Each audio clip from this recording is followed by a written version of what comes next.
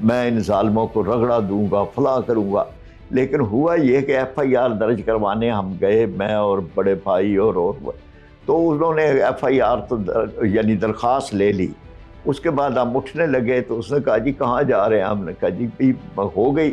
انہوں نے کہا جی ہو نہیں گئی، میں نے تو بہانے سے آپ کو بلایا ہے، اصل تو گرفتاری آپ کی ہے. تو اس نے مجھے گرفتار کر لیا. تو یہ پولیس تھی جس کا تعارف ہوا. تو یہ ہمارے بچپن میں ہی ہمیں یہ تعارف ہو گیا. دھوکے سے مجھے بلایا، حملہ مجھ پہ ہوا تھا، لیکن ایف آئی آر میں گرفتاری میری ہی ہو گئی. یہ ایوبی آمریت تھی. ٹھیک ہے سر، یہ بتائیں کہ آمریت کے دور میں آپ کے والد صاحب مولانا گلزار احمد صاحب کو ان کی گرفتاری کے لیے گھر کے باہر ایک نوٹس لگایا گیا کہ جو ان کو پناہ دے گا 14 سال کی سزا اس کو دی جائے گی. کس طرح سے آپ پہ بیتی اور خاندان پہ؟ کیا موٹیویٹ ہوئے کہ ڈی موٹیویشن کی طرف گئے؟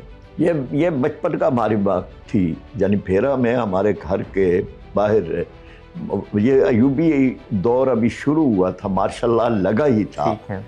اور والد صاحب پر ایک کیس بنا تھا، انہوں نے ایوبی آمریت کے خلاف تقریر کی تھی اور ان پہ کیس بنا تھا، اور اس پہ وہ ان کی گرفتاری کے لیے نوٹس ہے. تو ہمارے گھر کے دروازے پہ وہ نوٹس لگا گئے کہ جس نے مولانا گلزار احمد مظاہری کو پناہ دی اس کو بھی 14 سال قید ہوگی. آپ کے گھر؟ اچھا، ہمارے گھر کے باہر. تو ظاہر بات ہے کہ ایک بڑی گھبراہٹ یہ تھی کہ جی بھائی 14 سال تو اس کو قید ہے کہ جس نے پناہ دی، تو خود ان کے لیے کیا سزا ہوگی. لیکن الحمدللہ یعنی ہمارے ہاں کوئی اس کا گھبراہٹ نہیں تاری ہوئی. ہماری والدہ بھی الحمدللہ بڑے مضبوط ایمان والی تھیں. تو انہوں نے کوئی ہمیں یہ بتایا کہ یہ گرفتاری تو جو ہے وہ بڑی شان والی ہوتی ہے اور اس پہ بڑے خوش ہونا چاہیے. تو وہ کوئی ہمیں یعنی بچپن میں ہمیں اس پہ کوئی شرمندگی یا گھبراہٹ یا کوئی خوف طاری نہیں ہوا. میں اور بڑے بھائی حسین پراچا صاحب تو ہم 2 تھے، یہ شاید ہماری ہمشیرہ تھی، تو ہمیں کوئی اس پہ کوئی خوف نہیں محسوس ہوا. والد صاحب پھر گرفتار بھی ہو گئے، پھر اس کے بعد وہ گرفتار رہے، پھر رہا بھی ہو گئے، ان کی ضمانت بھی ہو گئی بعد میں. لیکن یہ تھا کہ یہ دور جو تھا بہت ہی جبر والا اور خوف والا ایک دور تھا، اور اس دور کا بھی مقابلہ کیا. دور سارے آتے ہیں گزر جاتے ہیں، اور آمریتیں ایسی ہوتی ہیں. مولانا مودودی رحمۃ اللہ علیہ نے ایک جملہ استعمال کیا تھا کہ عمر جب تک موجود ہوتا ہے لوگ کہتے ہیں یہ جائے گا کس طرح، اور جب چلا جاتا ہے تو لوگ کہتے ہیں یہ کھڑا کس چیز پہ تھا. تو ایسے ہی یہ آمریتیں ہوتی. سر، گورنمنٹ کالج یونیورسٹی کے جو ایک استاد تھے گورنمنٹ کالج یونیورسٹی لاہور کے، اشفاق احمد، انہوں نے آپ کو لطیف ادیب کا ایک لقب دیا. کتنی کتابیں لکھیں، نثر کتنی لکھ چکے ہیں آپ تک؟ میرے جو ہے نا جی 15 کے قریب کتابیں ہیں، اور اس میں میرے سفر نامے 6 ہیں. تو اشفاق صاحب نے میرا سفر نامہ جب پڑھا تو انہوں نے اس پہ ایک جملہ کہا کہ ہم تو آپ کو ایک احتجاجی وہ سمجھتے تھے مقرری، تو آپ تو ایک لطیف ادیب نکلے. تو ان کو یہ بڑی حیرت ہوئی کہ یہ سفر نامے بھی لکھ سکتے ہیں، اور پھر اس پہ وہ پھر بڑے خوش بھی ہوئے، اور اس میں انہوں نے اس کا ایک کیا. تو میرے سفر نامے ہیں، اور یہ سفر نامے سفر حج ہے، سفر نامہ ترکی ہے، پھر سارا جہاں ہمارا ایک امریکہ اور یورپ کا سفر نامہ ہے، پھر ہواؤں کے سنگ ایک سفر نامہ. تو سفر نامے ہیں. تو اسی طرح دینی کتابیں ہیں، ایم اے اسلامیات کے نصاب کی کتابیں ہیں. تو یہ مختلف کتاب. سر یہ بتائے گا کہ جماعت اسلامی ہی کیوں جوائن کی، اور سیاسی آئیڈیل کون ہے آپ کی، ایسی شخصیت جن سے آپ متاثر ہوئے ہوں، اور آج کے دور میں جو شخصیت ہوں کون سی بہتر ایک ایسا شخص ہے، لیڈر ہے جس سے آپ متاثر ہوں کہ یار جماعت اسلامی کے لیڈرز تو ہیں ہی، لیکن یہ بندہ ہے جو صحیح ڈائریکشن میں جا رہا ہے؟ اچھا، پہلے تو یہ بات ہے نا کہ جماعت اسلامی کے گھر میں ہی پیدا ہوئے، اس لیے جماعت اسلامی جائن تو یوں سمجھ لیجئے کہ پیدائشی طور پر ہی جماعت اسلامی کے گھر میں تھے۔ اس کے علاوہ یہ تھا کہ جو ہمارے اسلامی جمعیت طلبہ، یعنی مطالعہ کر کے بھی پھر آگے اسلامی جمعیت طلبہ میں نے جوائن کی، تو پڑھ کے جوائن کی، سمجھ کے جوائن کی۔ سمجھ آپ میں یہ تھا کہ یہی راستہ ہے۔ تو ایک جو آئیڈیل شخصیت ہے وہ تو اللہ کے نبی صلی اللہ علیہ وسلم کی ہے۔ یعنی انسان جب بھی کوئی سمجھتا ہے تو اسوہ تو ایک کامل وہی ہے۔ بے شک اس کو تو قرآن پاک نے کہا کہ لَقَدْ كَانَ لَكُمْ فِي رَسُولِ اللَّهِ أُسْوَةٌ حَسَنَةٌ، اہل ایمان تمہارے لیے ایک کامل، اکمل، اعلیٰ، عرفہ نمونہ وہ تو نبی کریم صلی اللہ علیہ وسلم کی ذات ہے۔ پھر آج کے دور کے اندر ہم دیکھیں تو مولانا مودودی رحمۃ اللہ علیہ، ان کے بارے میں ہم یہ سمجھتے ہیں کہ ایک لیڈر کے طور پر، ایک عالم دین کے طور پر، مفسر قرآن کے طور پر بہترین ایک شخصیت ہے، اور ان کو ایک بہترین شخصیت کے طور پر، ایک آئیڈیل کے طور پر ان کو لازمی، ان کی بہت زیادہ صفات ہیں جن کے بارے میں بیان کر سکتا ہوں۔ ان کو ایک جرأت مند انسان دیکھا ہے، سزائے موت ملی، سزائے موت کو انہوں نے بڑھ کر قبول کیا۔ پھر اس کے بعد یہ کہ انہوں نے ایک پوری ایک تحریک اٹھائی، یعنی صرف کتابیں ہی نہیں لکھیں بلکہ ان کتابوں کے مطابق ایک جماعت بنائی، پھر اس کو ایک نظریے کو ایک عملی شکل دی۔ تو ایک بہت بڑی ان کی بات ہے۔ تو اس لحاظ سے پھر اس کے بعد مطلب ہماری قومی زندگی کے اندر اور بھی بہت زیادہ افراد ہیں، یعنی جماعت کے علاوہ، تو ان میں بھی بڑی بڑی اچھی شخصیات ہیں جن کو ہمیں سمجھ آتی ہے کہ جی دوسری پارٹیوں کے اندر بھی بڑے اچھے افراد تھے۔ تو رابطہ ہمارا سب سے رہا۔ تو ان کو ٹھیک ہے سر، یہ بتائیے گا کہ اسلامی جمعیت طلباء کے بارے میں ایک تاثر پایا جاتا ہے کہ وہ مار کٹائی بہت کرتے ہیں، ایسا یہ صرف تاثر ہی ہے یا کچھ ایسا ہوا ہے؟ کچھ بھی نہیں ہے۔ ہم خود اسلامی جمعیت طلبہ میں رہے، میں طالب علمی یعنی 8ویں جماعت سے جمعیت سے اور یونیورسٹی تک، لیکن نا جمعیت نے ہزاروں افراد پیدا کیے جن میں جج ہیں، جن میں وہ لوگ ہیں کہ سیاستدان ہیں، جن میں وہ لوگ ہیں کہ جنہوں نے بے پناہ زندگی کے اندر کارہائے نمایاں انجام دیے ہیں۔ پروفیسر خورشید احمد جیسے افراد ہیں، قاضی حسین احمد جیسی شخصیات ہیں، پھر آپ نام لیتے چلے جائیں گے۔ جماعت اسلامی کی تو کتنے ہی امیر ہیں کہ جو وہاں سے ہیں، حافظ نعیم الرحمان صاحب ہیں، اب سراج الحق صاحب اس سے پہلے تھے، لیاقت بلوچ صاحب، امیر العظیم صاحب، یعنی یہ اب یہ نہ کہ جی یہ اتنی شخصیات، یہ مار دھاڑ کرنے والی جماعتیں اس طرح کی شخصیات پیدا کرتی ہیں۔ ابھی بنگلہ دیش کے اندر ڈاکٹر شفیق الرحمان، اس سے پہلے مطیع الرحمان نظامی، یعنی یہ ناظم اعلیٰ تھے اسلامی جمعیت۔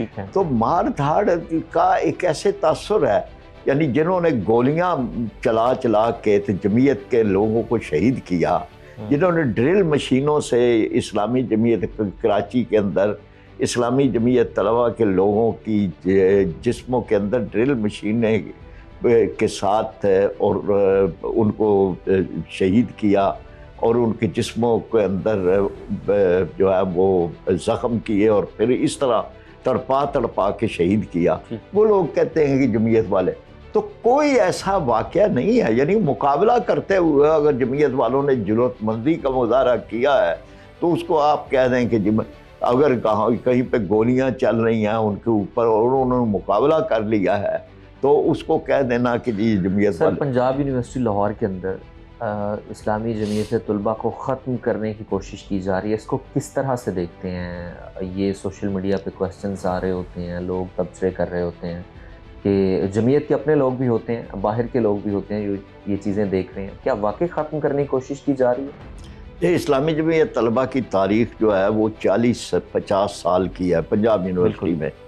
پنجاب یونیورسٹی میں یہ جمعیت مطلب پروفیسر عثمان غنی صاحب، بلکہ اس سے بھی پہلے تو یہ اس وقت سے شروع ہوئی تھی اسلامی جمعیت طلبہ، یعنی اتنا طویل عرصہ 50 سال تقریباً ہے.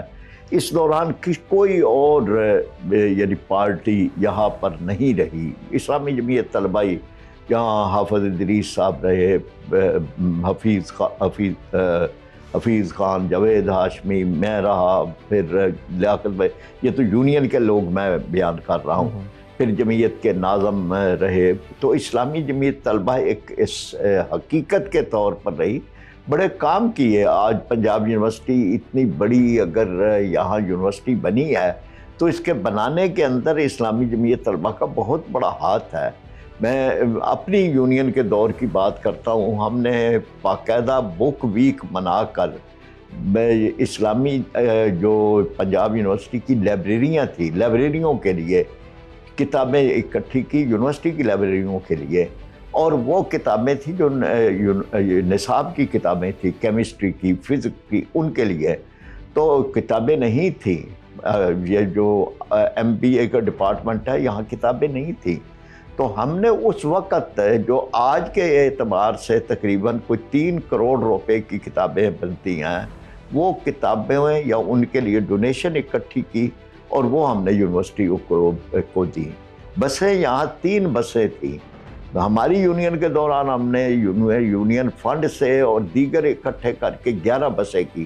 آج جتنی بڑی ایک بہت بڑی یونیورسٹی بنی ہے تو اس میں اسلامی جمعیت طلبہ کا نکالا جا رہا ہے اسلامی جمعیت طلبہ کو، وہاں سے کوشش کی جا رہی ہے، کبھی پولیس آ جاتی ہے. مطلب یہ ایک ایسی ناکام کوشش ہے، بزدلانہ کوشش ہے کہ بھئی آپ کے پاس اگر آپ کے طلبہ ہیں تو آپ باقاعدہ کام کریں، طلبہ کے کام آئیں، اپنے آپ کو لے کے آئیں. یہ اسٹوڈنٹ یونینز ہونی چاہیے یونیورسٹیز میں، کالجز میں، اسٹوڈنٹ پالیٹکس ہونی چاہیے، اس کے حامی ہیں یا اس سے اختلاف کرتے ہیں؟ اسٹوڈنٹ پالیٹکس ہونی چاہیے، دیگر پالیٹکس نہیں ہونی چاہیے. اسٹوڈنٹ کے لیے، اسٹوڈنٹ کے رائٹس کے لیے، اسٹوڈنٹ کے مسائل کو حل کرنے کے لیے، یا اسٹوڈنٹ کی تعمیر و ترقی کے لیے، یا ان کی ذہنی تعمیر کے لیے تو وہ دنیا بھر کے اندر ہے. یعنی یہ اس میں تو کوئی، یہ تو جو یونیورسٹی ایکٹ ہے اس کے تحت اس کی اجازت ہے. جب اسٹوڈنٹ یونین ہے تو اسٹوڈنٹ یونین ہوتا ہے باقاعدہ ایک ایکٹ کے تحت قائم ہوتی ہے. وہ اسٹوڈنٹ یونین جو اسٹوڈنٹ کے لیے ہوتی ہے، اس کے فوائد ہوتے ہیں، تو اس کے لیے اسٹوڈنٹ تنظیمیں بھی ہوتی ہیں. تو اس کے تو فوائد ہیں، اس کے کوئی نقصان نہیں ہے. یہ دنیا بھر میں ہے، یہ صحت مند ایکٹیویٹی ہے. پاکستان میں تو اس کو بین کیا گیا تو غلط کیا گیا نا. لیکن اسٹوڈنٹ یونین نے ہی یہ لیڈرشپ دی ہے. آج مختلف جگہ پہ اگر موجود ہیں، مختلف اپنا پارٹیوں کے اندر اگر لوگ ہیں، آپ نام لے لیں گے پیپلز پارٹی میں، مسلم لیگ نون میں آپ نام لیں گے، اگر خواجہ سعد رفیق ہیں، اگر احسن اقبال ہیں، اگر جہانگیر بدر ہیں، کوئی اور آپ لیں گے، یعنی قمر زمان قاہرہ ہیں، دیگر ہیں، جماعت اسلامی کے تو بے شمار ہی نام ہیں. تو یہ سارے وہ لوگ ہیں جو اسٹوڈنٹ پالیٹکس سے ہی گئے ہیں نا. یعنی یہیں سے ان کے یہ لوگ جو ہے وہ جا کے تو جن لوگوں نے قومی سیاست کے اندر ایک صحیح کام کیا یا نام ہے ان کا، وہ لوگ اسٹوڈنٹ پالیٹکس سے گئے. منصورہ مرکز کیسے چلتا ہے؟ کوئی چیریٹی آتی ہے، پارٹی فنڈ ہے؟ کہاں سے اتنے پیسے آ جاتے ہیں کہ سارا جو نظام ہے وہ اسی طرح رواں رہتا ہے ہر سال؟ یہ فنڈ خود جماعت اسلامی کے لوگ دیتے ہیں. جماعت اسلامی کے ارکان اپنی زکوٰۃ جماعت کو دیتے ہیں. اس کے علاوہ جماعت اسلامی کے کارکنان اعانت کرتے ہیں. جماعت اسلامی یعنی یہ ایک ایسی پارٹی ہے کہ جہاں لوگ اپنا وقت بھی دیتے ہیں اور اپنا مال بھی دیتے ہیں، اور اس کا اجر وہ اللہ سے پاتے ہیں. یعنی یہ ساری کچھ چیزیں اللہ کی رضا کے لیے ہے. کوئی اس میں کوئی نمود و نمائش نہیں ہے، کوئی اس کا دنیاوی غرض نہیں ہے، کسی کو اس کے ذریعے سے کچھ ملنا نہیں ہے. سالانہ کتنے اخراجات ہیں؟ سالانہ کتنے اخراجات؟ یہ بجٹ باقاعدہ بنتا ہے. یعنی اس میں کوئی مختلف الگ الگ شعبے ہیں، تو اس کا کوئی مجھے فوری کوئی آئیڈیا؟ نہیں، اوور آل آئیڈیا تو نہیں ہے، یعنی مثلاً یہ ہے کہ رضاکارانہ کام زیادہ ہوتا ہے. مثلاً یہ ہے نا کہ جو جماعت کی لیڈرشپ ہے وہ کوئی تنخواہ نہیں لیتی، کوئی مطلب ان کے اخراجات نہیں ہیں. جماعت اسلامی کی جو لوگ صرف وہ لوگ مثلاً کوئی سیکورٹی کے لوگ ہیں، گارڈ وغیرہ ہیں، یا نچلے درجے کا جو سٹاف ہاں ہے وہ ان کو سیلریز وہ ان کی ہے. یا یہ ہے کہ جو دفتر کے اندر مستقل، جنہیں ہم کہتے ہیں کہ ہمہ وقت کارکن ہیں، یعنی جنہوں نے اپنا ڈیووٹ کر دیا کہ وہ پورا کا پورا وقت اپنا دیں گے جماعت کو ان کی کفالت پھر جماعت کرتی ہے. یعنی جو کوئی اور ان کا کاروبار یا کوئی اور ان کا روزگار کا سلسلہ نہیں ہے، تو وہ مثلاً جو دفتر کے اوقات کے اندر پورا وقت اپنا جماعت کو دیتے ہیں، تو ان کی.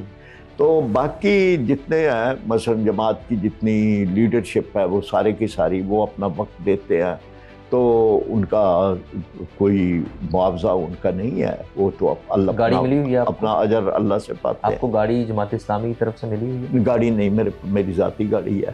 ٹھیک ہے. تو گاڑی مطلب یہ نا اکثر ہمارے لوگوں کے پاس یہ ذاتی گاڑی ہے. جماعت کی بھی گاڑی ہے، تو وہ جماعت کی گاڑی جماعتی کاموں کے لیے ہے. ذاتی اگر کام کرتے ہیں تو اس کے لیے وہ الگ دیتے ہیں. سر لوگ کہتے ہیں کہ حل صرف جماعت اسلامی یہ صرف نعرہ بن کے رہ گیا، اس کو عملی جامہ کب پہنائیں گے؟ نہیں مطلب نعرہ تو لوگوں نے پہنانا ہے، ہم نے تو دیکھے نا حل کر کے دکھایا ہے.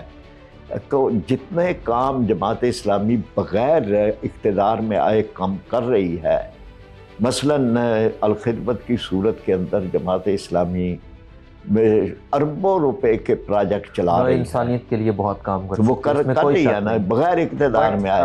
نیشنل پالیٹکس کیوں نہیں، اقتدار میں کیوں نہیں، کون نہیں آنے دیتا آپ کو اقتدار میں؟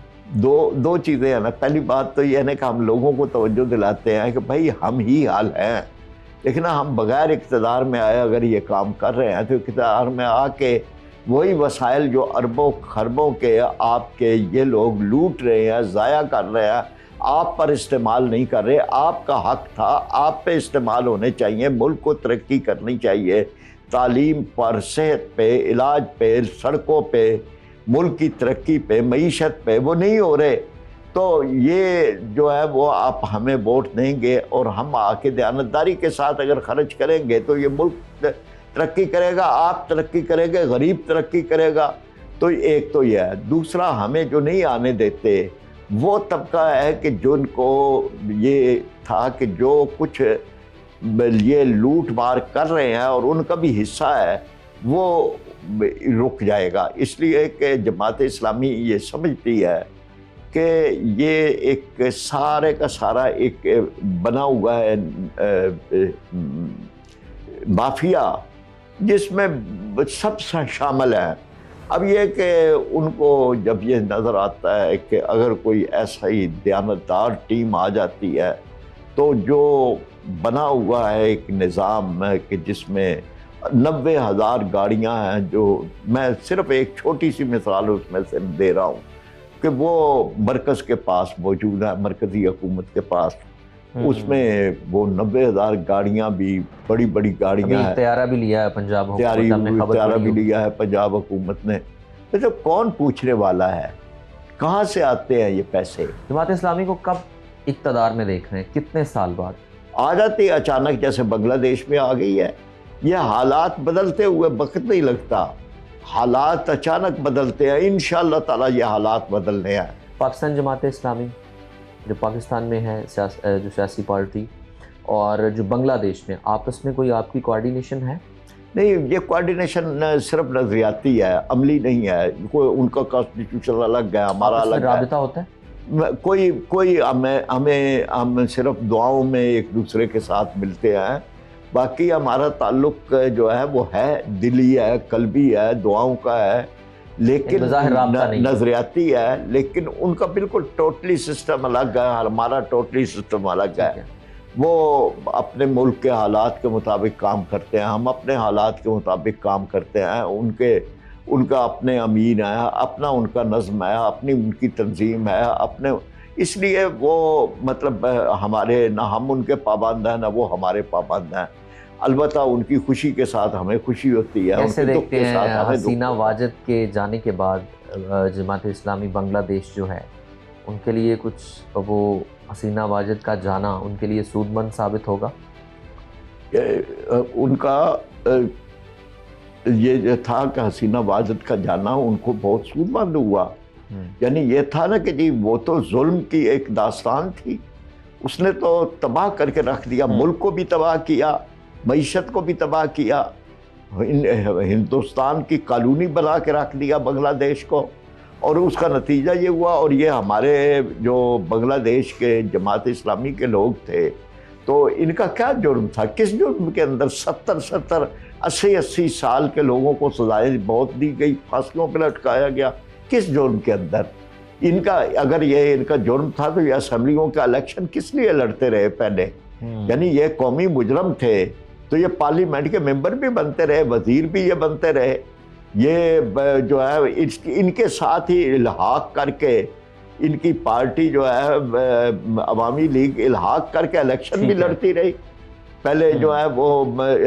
تو عجیب و غریب کہانیاں ہیں نا کہ بھائی پہلے آپ وہ یہ انہی غداروں کے ساتھ جو ان کو آپ غدار کر کے تو ان کو سزائے موت دے رہے ہیں، پہلے ان کے ساتھ آپ مل کے الیکشن لڑتی رہی ہیں، آپ کی پارٹی الیکشن لڑتی رہی ہے۔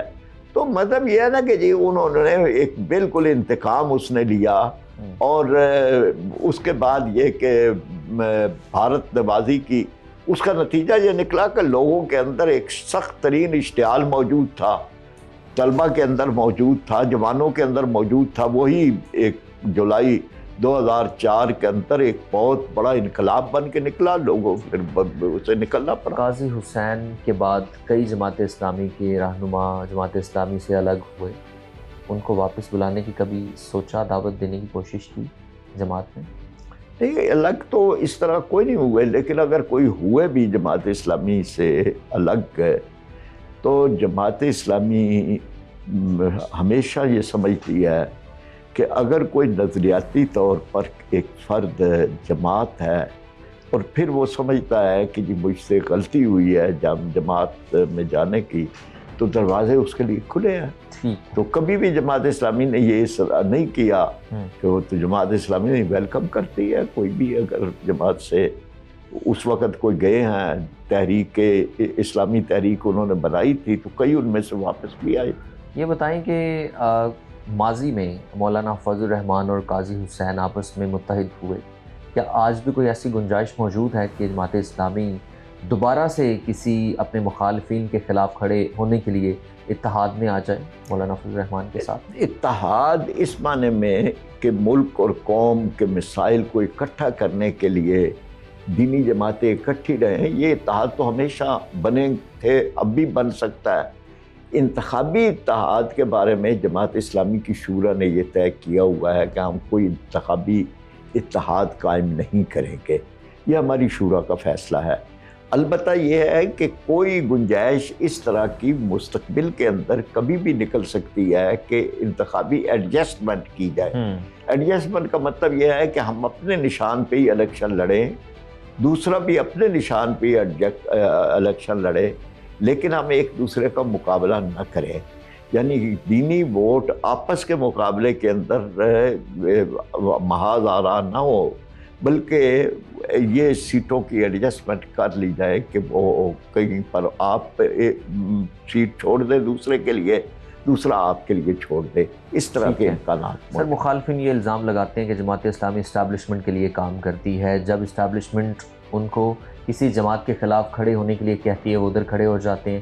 یہ سوشل میڈیا پہ یہ مخالفین باتیں کر رہے ہوتے ہیں، ٹویٹس کے ذریعے، مختلف جو پلیٹ فارم ہیں اس کے ذریعے، اور جب کسی بھی ایشو پر جماعت اسلامی نہیں نکل رہی ہوتی، اسٹیبلشمنٹ نے جہاں ان کو استعمال کرنا ہوتا ہے وہاں ہو جاتے ہیں، اس کو کس طرح رد کریں گے؟ لیکن کسی کے پاس کوئی دلیل تو ہوتی نہیں ہے، یعنی یہ بات وہ کرتے ہیں کہ جو خود اسٹیبلشمنٹ کی اے ٹیم ہوتے ہیں وہ جماعت اسلامی کو بی ٹیم کہتے ہیں، یعنی اسٹیبلشمنٹ کی اے ٹیم وہ ہیں جن کو اسٹیبلشمنٹ اقتدار دلاتی ہے، یعنی اقتدار پر لانے کے لیے اسٹیبلشمنٹ جماعت اسلامی کو تو کبھی اقتدار نہیں دیا، جو اقتدار پہ اسٹیبلشمنٹ کی بیساکھیاں لے کے الیکٹیبلز کے ذریعے سے اقتدار پر آئے ہیں وہ لوگ جماعت اسلامی کو کہتے ہیں کہ یہ اسٹیبلشمنٹ کی پارٹی. ہم نے کہا ہے, ہم نے تو سب سے زیادہ اسٹیبلشمنٹ کی مخالفت کی ہے.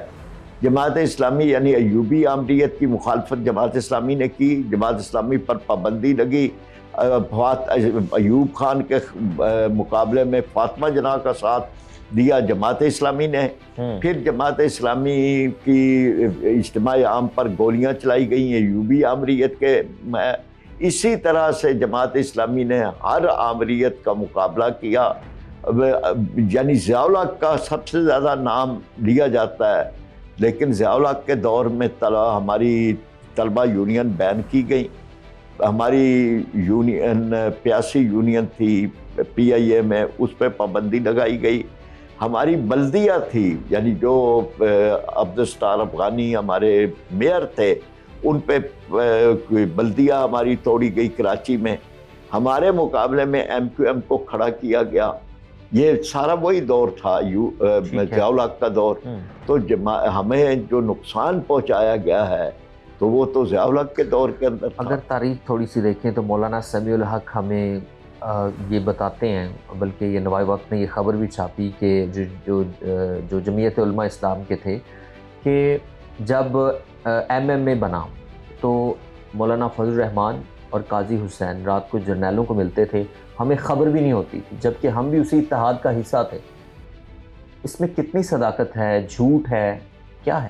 اب مولانا دنیا سے چلے گئے, اب میں تو نہیں کہہ سکتا, وہ جا کے آگے اپنا حساب دیں گے. تاریخ تو آپ نے پڑھی ہوگی. لیکن نا یہ بات بغیر کسی چیز کے کسی کے بارے میں کہہ دینا, مطلب میں قاضی حسین احمد صاحب بھی اب دنیا میں نہیں ہے. کوئی اس طرح کی کوئی بات کا کوئی وجود نہیں ہے. جو فیصلے تھے وہ ایم ایم اے کے اندر فیصلے ہوتے تھے. مولانا جو ہے وہ ایم ایم اے سے اپنے آپ خود نکل گئے, مولانا سمیع الحق صاحب, اور اس کے بعد وہ ایم ایم اے کے فیصلے ایم ایم اے کے اندر ہی ہوتے رہے. تو جرنیل کہاں سے آ گئے؟ مطلب اب یہ نا کہ جی یہ نوائے وقت نے خبر چھاپی ہے. ہاں, مطلب یہ نا کہ جی یہ خبر دینے والے لینے والے سارے اب اس میں دنیا میں موجود نہیں ہیں. ٹھیک ہے, تو مطلب میں اس بارے میں تو نہیں کہہ سکتا. نو کومنٹس والی بات. سر یہ بتائیے گا کہ جماعت اسلامی کیا پورے ملک کے اندر چین بنا سکی ہے ابھی اس طرح سے؟ جب الیکشنز آتے ہیں کہیں نہ کہیں آپ کا کیمپ تو کہیں لگا ہوتا ہے لیکن کینڈیڈیٹس وہاں موجود نہیں ہوتے. کبھی ابھی تنظیم سازی مکمل ہو چکی ہے, ساری سیٹیں جو ہیں وہ وہاں کینڈیڈیٹس ہوتے ہیں؟ نہیں, ہمارے یہ کینڈیڈیٹ تو ہم ہر جگہ کھڑے کرتے ہیں, یہ تو ہماری تنظیم موجود ہے. البتہ اس بات کی تھوڑی بہت ہم کمی محسوس کرتے ہیں کہ بہت نچلی سطح تک ہمیں جو اپنی وہ کرنی چاہیے کہ پولنگ اسٹیشن کی حد تک, بلکہ پولنگ بوتھ کی حد تک ہماری تنظیم مستحکم ہو جائے, اس میں ہم اب کام کر رہے ہیں. اچھا, کہ ہماری یہ کمیٹیاں بنے جنہیں ہم عوامی کمیٹیاں کہہ لیں یا الخدمت کمیٹیاں, کوئی نام, ہم نچلی سطح تک ان کو قائم کر رہے ہیں. ہمارا یہی ٹارگٹ اور ہدف ہے کہ ہم بالکل نچلی سطح تک اتر جائیں اور ہماری تنظیم جو ہے وہ اس لیول پہ ہو کہ ہم گراس روٹ لیول پہ ہمیں کہیں پر کوئی دقت نہ آئے کہ پولنگ ڈے پر ہر پولنگ بوتھ پہ ہمارا بندہ جو ہے وہ مستحکم ہو اور کہیں پر ہماری یہ کمی نہ. ٹھیک ہے سر, آپ نے بات کی کہ اسٹیبلشمنٹ کا ساتھ کبھی بھی نہیں دیتی جماعت اسلامی. آپ کو لگتا ہے جس طرح سے پولیٹیکل انجینئرنگ ہے پاکستان میں, جماعت اسلامی بغیر کوئی بیساکھی استعمال کیے اقتدار میں آ سکتی ہے؟ لیکن اب بیساکھیوں والے آ کے کیا ملک کو دے سکے ہیں؟ اب تک کیا اس ملک کو کچھ ملا ہے؟ لیکن اب پھر اگر آپ جو ہے وہ بالواسطہ طور پر فوج نہیں حکومت کرنی ہے تو براہ راست یا بالواسطہ انہوں نے حکومت کرنی ہے, تو پھر یہی طے کر لیں کہ اس ملک میں براہ راست پھر فوج ہی حکومت کرے. پھر نہ کسی کانسٹیٹیوشن کی ضرورت ہے نہ کسی اور کی. ہم نہیں سمجھتے کہ ہم اس طرح سے کسی اقتدار میں آئیں. ہم فوج سے یہی گزارش کرتے ہیں کہ ان کا کردار کانسٹیٹیوشن میں مقرر ہے، اس کردار کو وہ ادا کریں۔ ملک کی سرحدوں کی حفاظت کرنا، ہم ان کی عظمتوں کو سلام کرتے ہیں۔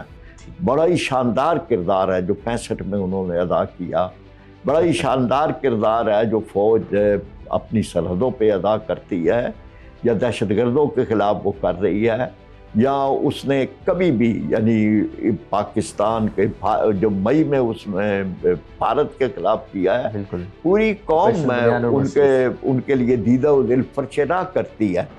اس کردار کو کے لیے ہم جماعت اسلامی بھی اس کردار کے لیے ہمیشہ لبیک کہتی ہے، لیکن جو سیاسی کردار ہے اس کا کہیں کوئی ایک لفظ بھی نہیں ہے۔ قائد اعظم نے بھی اپنی تقاریر میں کہا، پھر اسی طرح کانسٹیٹیوشن بھی یہ کہتا ہے، تو ہم یہ سمجھتے ہیں کہ کوئی سیاسی کردار ان کا نہیں ہے، نہیں ہونا چاہیے۔ اس کے لیے یہ بات کہ آپ الیکٹیبلس کچھ جو ہیں ان کو گیم بنائیں، 40 50 60 الیکٹیبلس آپ کے پاس ہوں، ان کو آپ کبھی ایک پارٹی کے ساتھ جوڑ دیں، کبھی دوسری کے ساتھ جوڑ دیں، ان کے بنیاد کے اوپر آپ پالیٹکس چلائیں، یا فارم 45 47 کا، یہ چیزیں ٹھیک نہیں ہیں۔ یعنی اس کا مطلب یہ ہے کہ ریموٹ کنٹرول تو آپ کے ہاتھ میں ہے، پھر اس کے بعد کسی نے کیا کرنا ہے، کسی کی کیا کارکردگی سامنے آنی ہے، پھر کسی کو عوام کس کا احتساب کریں۔ اس لیے ہم یہ سمجھتے ہیں کہ جماعت اسلامی اپنی بنیاد پہ آئے، عوام کی بنیاد پہ آئے، اللہ کی تائید و نصرت کی بنیاد پہ آئے۔ پھر اس کے بعد یہ کہ فوج ہماری ہے، فوج سے ہم یہ کہیں کہ جی ہمارا ساتھ دیں ملک اور قوم کی تعمیر و ترقی کے لیے۔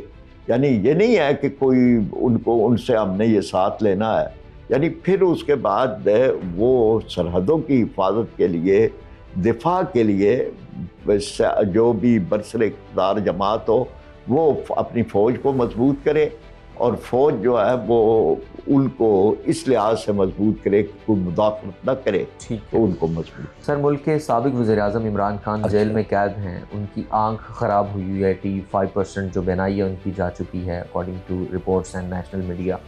کیسے دیکھتے ہیں کہ ملک کے سابق وزیر اعظم کو ان کا یہ جو بیسک بنیادی حق ہے وہ ملنا چاہیے صحت کے حوالے سے؟ بالکل ملنا چاہیے جی۔ سابق وزیر اعظم نہ بھی ہوتے نا جی، کوئی ملک کا عام شہری بھی ہوتا، عام سیاسی قیدی بھی ہوتا، غیر سیاسی قیدی بھی ہوتا، اس کو یہ حق ملنا چاہیے۔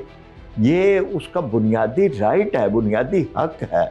یعنی یہ نا کہ یہ کہ صحت اس کا علاج ہو، اس کا یہ نہیں کہ جیلیں اس بات کے لیے ہوتی ہیں کہ ایک آدمی جیل میں جائے اور وہ اپنی آنکھ سے محروم یا اپنی صحت سے محروم ہو، تو ان کا یہ بنیادی رائٹ ہے۔ اس کے لیے پوری طور پر یعنی ان کو جس پر ان کو یا ان کے خاندان کو یا ان کی پارٹی کو تسلی ہو، وہ علاج ان کا رائٹ بنتا ہے، اس کو پوری طور پر ملنا چاہیے۔ اس میں اگر کوئی کمی ہوئی ہے تو اس کو پورا کیا جائے، نہیں ہوئی تو تسلی کروائی جائے، عدالت کو بھی تسلی کرائی جائے، پارلیمنٹ کو بھی تسلی کروائی جائے، اور اسی طرح سے ان کے خاندان کو سب سے پہلے پوری طرح تسلی کروائی جائے۔ اور یہ بات اگر کوئی کوتاہی ہوئی ہے تو حکومت کو معذرت کرنی چاہیے۔ ٹھیک ہے، یہ بتائیے گا بطور سیاسی رہنما کیا راستہ ہے عمران خان کا جیل سے باہر آنے کا؟ کوئی تاثرات پائے جاتے ہیں کہ فیوچر میں وہ جیل سے باہر آ سکیں گے؟ لیکن پہلی بات تو یہ تھی کہ جی میں یعنی وہ ایک سیاسی رہنما ہیں، اور دوسری پارٹی کی خامیاں غلطیاں گننی کوئی اچھی بات نہیں ہے، لیکن سیاست کے اندر کئی ایک سیاسی طالب علم کے طور پر میں یہ سمجھتا ہوں کہ ان سے بھی کئی غلطیاں ہوئی ہیں۔ وہ ایک وقت تھا کہ وہ اگر سیاست یعنی اپوزیشن کی سیاست کر لیتے تو وہ زیادہ بہتر تھا بنسبت اس کے کہ وہ انہوں نے ایک جلد بازی کے اندر ایک ایسا راستہ اختیار کیا کہ جس راستے سے پھر ایک بعض اوقات سیاست کے اندر صبر کا راستہ زیادہ بہتر ہوتا ہے۔ اور ان کے پاس ایک وقت کے اندر 4 صوبوں میں ان کی حکومت تھی، مرکز میں بھی وہ اگر اپوزیشن میں چلے جاتے تو وہ زیادہ بہتر ہو جاتا اور ملک اتنے بڑے تصادم اور اس راستے پہ نہ چلتا۔ تو یہ بہت، لیکن چلیں وہ اگر ہو گیا، اب میں یہ سمجھتا ہوں کہ اس وقت بھی راستے جو ہیں وہ مذاکرات کے، راستے اس بات کے کہ انہیں کوئی راستہ ان کو اور ان کی پارٹی کو اس بات پہ رکھنا چاہیے کہ معاملات پارلیمنٹ کے اندر رہیں، معاملات مذاکرات کے میں رہیں، معاملات اس بات کے رہیں کہ جی ان کی کریڈیبلٹی قائم رہے۔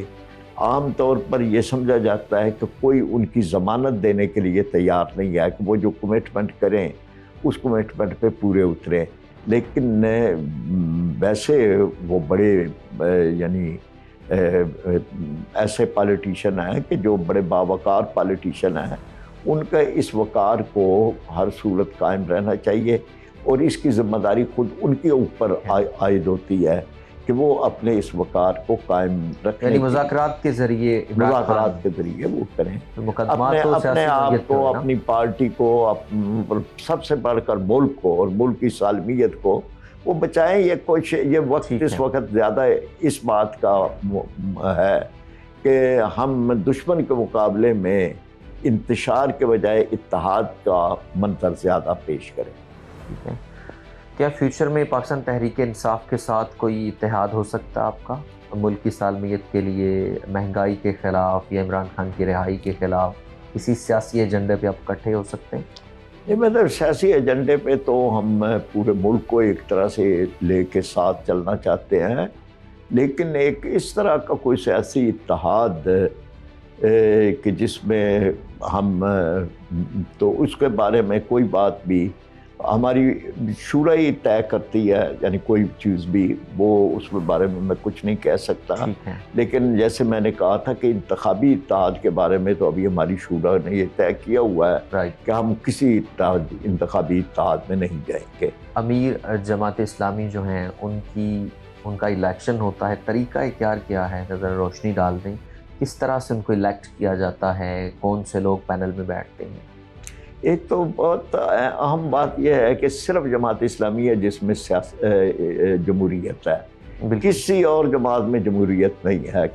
یہ تو خاندانی جماعتیں ہیں یا فرد واحد کی جماعتیں ہیں جس میں کوئی تعصب ہی نہیں ہے۔ یہ تو بات ہم بھی تسلیم کرتے ہیں، یعنی کوئی تبدیلی جماعت اسلامی میں ڈیموکریسی ہے، کوئی خیال ہی نہیں ہے نا کہ جی یہ اس خاندان سے باہر یا اس فرد سے باہر یہ جماعت نکلے گی۔ وہ تو مطلب یہ ہے کہ خاندانوں کے اندر ہی سب کچھ چلتا رہتا ہے اور موروثی سیاست ہے۔ یہ صرف جماعت اسلامی ہے کہ جس میں اچھا انتخاب کا طریقہ بھی اس کا ایسا ہے کہ جو شاید دنیا کے اندر واحد انتخابی طریقہ ہے کہ کوئی کینڈیڈیٹ نہیں ہے، کوئی کنویسنگ نہیں ہے، کوئی اس میں زندہ باد نہیں ہے، مردہ باد نہیں ہے، کوئی اس میں حق کے اندر بات نہیں ہے، کوئی مخالفت میں بات نہیں ہے۔ جماعت اسلامی کی جب انتخاب کا وقت آتا ہے 4-5 سال کے لیے امیر چنا جاتے ہیں، جماعت اسلامی کے ارکان ان کو ووٹ دیتے ہیں، 5 سال مکمل ہوتے ہیں تو ہمارا ایک الیکشن کمیشن ہے جسے ہماری شورا چنتی ہے۔ وہ الیکشن کمیشن جو ہے وہ پھر باقاعدہ اعلان کرتا ہے، شورا سے یہ کیا جاتا ہے کہ آپ ارکان کی رہنمائی کے لیے کوئی نام تجویز کریں۔ شورا بیلٹ کے ذریعے سے نام تجویز کرتی ہے، 3 نام، وہ نام الفابیٹیکلی بیلٹ پیپر پہ آتے ہیں، یعنی ترتیب ان کی یہ ہوتی ہے۔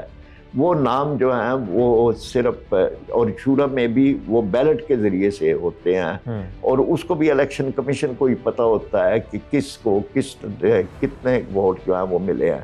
یہ 3 نام جو ہیں یہ بیلٹ پہ آتے ہیں، لیکن ساتھ لکھا جاتا ہے کہ یہ رہنمائی کے لیے ہیں، آپ ان میں یا ان کے علاوہ کسی کو پورے 45,000 ارکان میں سے کسی کو ووٹ دے سکتے ہیں۔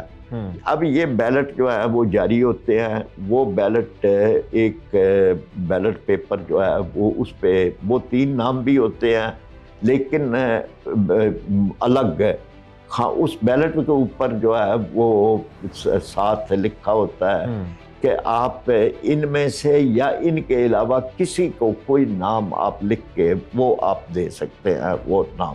کب تک خود کو امیر بنتے دیکھ رہے ہیں؟ میں تو پہلے ہی ڈسکوالیفائی ہو جاؤں گا نا آپ کے سوال جواب دیتے ہوئے، تو کوئی امیر بننا یہاں پر جو ہے وہ کانٹوں کے راستے پہ چلنے والی بات ہے.